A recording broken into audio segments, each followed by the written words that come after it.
নমস্কার বন্ধুরা, কেমন আছেন সবাই? আমাদের সবার প্রিয় বসন্তকাল চলে এসেছে কিছুদিন আগেই। আর এই বসন্তকালের শুরুতেই আমরা বাগদেবীর আরাধনা করি। আমাদেরও সুইন্ডনে পাঞ্জাবি কমিউনিটি হলে সরস্বতী পুজোর আয়োজন করা হয়েছিল, আর আমরাও সেখানে পৌঁছে গেছি। মা সরস্বতী দেবী, যিনি বিদ্যা, সঙ্গীত, শিল্প আর জ্ঞানের দেবী। তাই বাঙালি নয়, গোটা হিন্দু সংস্কৃতিতে যেখানে পড়াশোনা, সাহিত্য, গান, আবৃত্তি, ছবি আঁকা ইত্যাদির প্রসঙ্গ ওঠে, সেখানে তো এই পুজোর আলাদা মানে থাকবেই।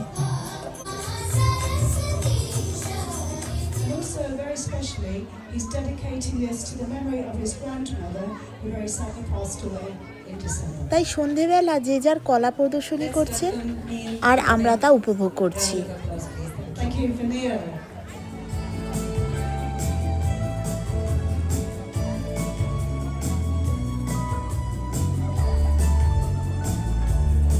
মিউজিক শুনতে শুনতেই আমরা চলে গেলাম হলের পেছনের দিকে। কয়েকটা স্টল বসেছে, সেইগুলো দেখতে। আর এই স্টলগুলোর মধ্যে আছে আমাদের এই দেশীয় সংস্কৃতিরই ছোঁয়া। যেহেতু এরকম ধরনের জুয়েলারি এখানে খুব একটা বেশি পাওয়া যায় না, তাই অনেকে এখান থেকেই কালেক্ট করে নেয় পরবর্তী কোনো অনুষ্ঠানে পরার জন্য।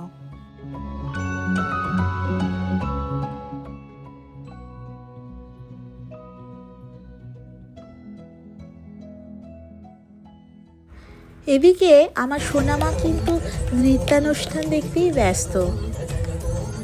ওকে দেখে না আমার পুরো ছোটবেলাকার কথা মনে পড়ে যাচ্ছে।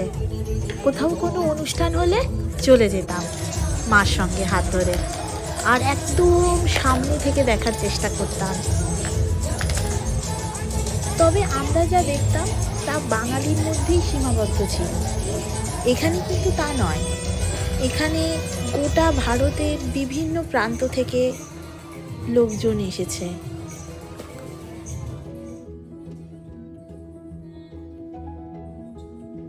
ভাবতে অবাক লাগে, কয়েক বছর আগে শুধু নিজের জন্যই দেখতাম, নিজের ভালো লাগতো, আর এখন নিজের ভালো লাগার সঙ্গে বাচ্চার ভালো লাগাও মিশে গেছে।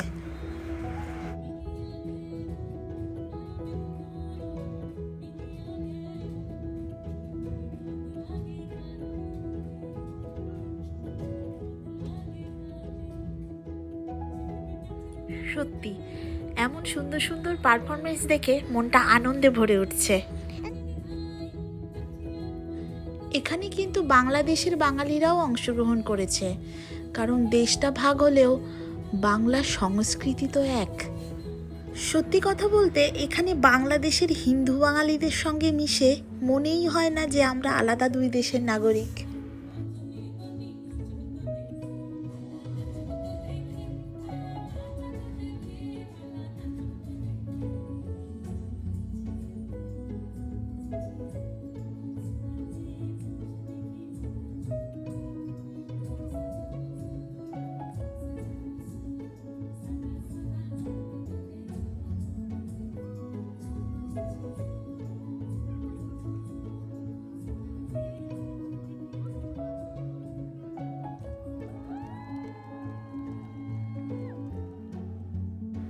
দেশের বিভিন্ন প্রান্তের সংস্কৃতির ছোঁয়া দেখতে পাচ্ছি নৃত্যানুষ্ঠানের মাধ্যমে।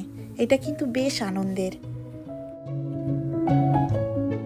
সোনামা কিন্তু খুব মনোযোগ সহকারে পারফরমেন্স দেখছে। এর আগেও হয়েছে, কিন্তু এত মনোযোগ সহকারে দেখতে ওকে দেখিনি, কারণ হয়তো তখন বোধটাই তৈরি হয়নি।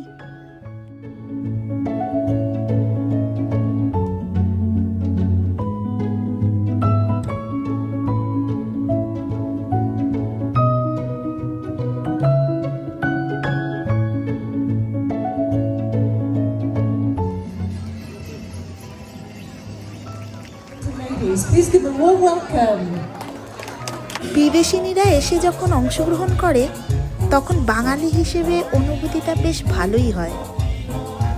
তখন তারা আসলে সংস্কৃতির আনন্দেই অংশ নেয়।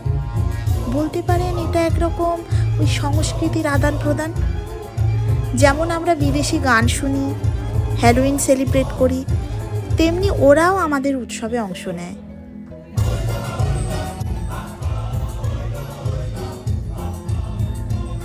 সব থেকে ভালো লাগে এটা দেখে যে বয়োজ্যেষ্ঠরাও কত আনন্দ করে ডান্স করছে।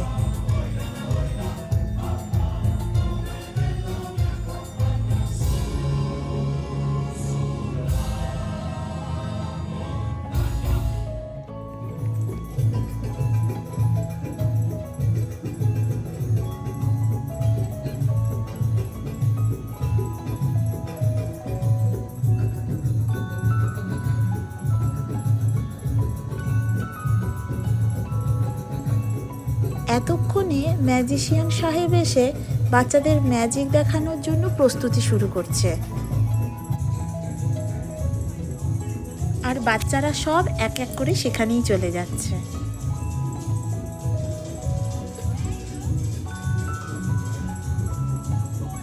ম্যাজিশিয়ান তো প্রথমে বিভিন্ন রকমের বেলুন আর্ট দিয়ে বাচ্চাদের আনন্দ দিতে শুরু করলো। কাকে ফুল করে দিচ্ছে, কাকে মাথার ক্রাউন করে দিচ্ছে, আরও কত কি। বাচ্চারা কিন্তু বেশ মজাই পাচ্ছিল।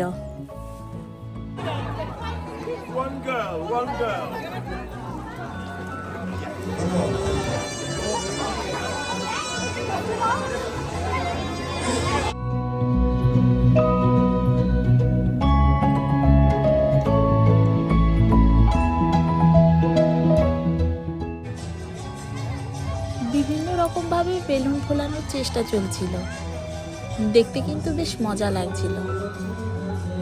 ছোটদের সঙ্গে বড়রাও কিন্তু আমরা বেশ কয়েকজন ম্যাজিক দেখছিলাম।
খুব সুন্দরভাবে ঢাকনাগুলো একটা স্টিকের উপরে ঘুরছে।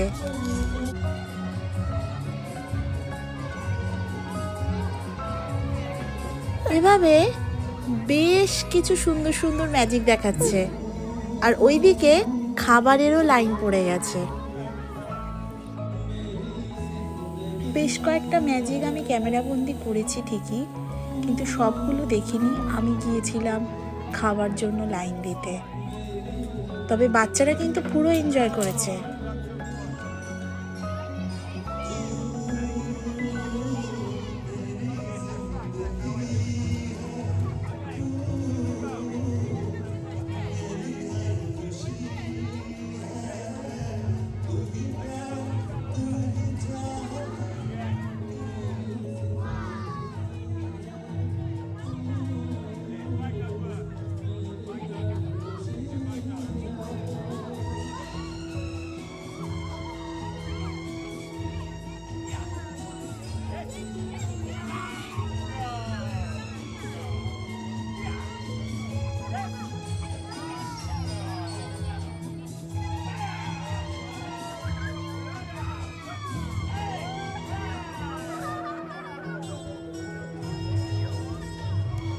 যদিও পূজা পুষ্পাঞ্জলি হাতে খড়ি দুপুরে হয়ে গিয়েছিল, কিন্তু একটু দূরে হওয়ার জন্য আমরা সেই সময় পৌঁছাইনি।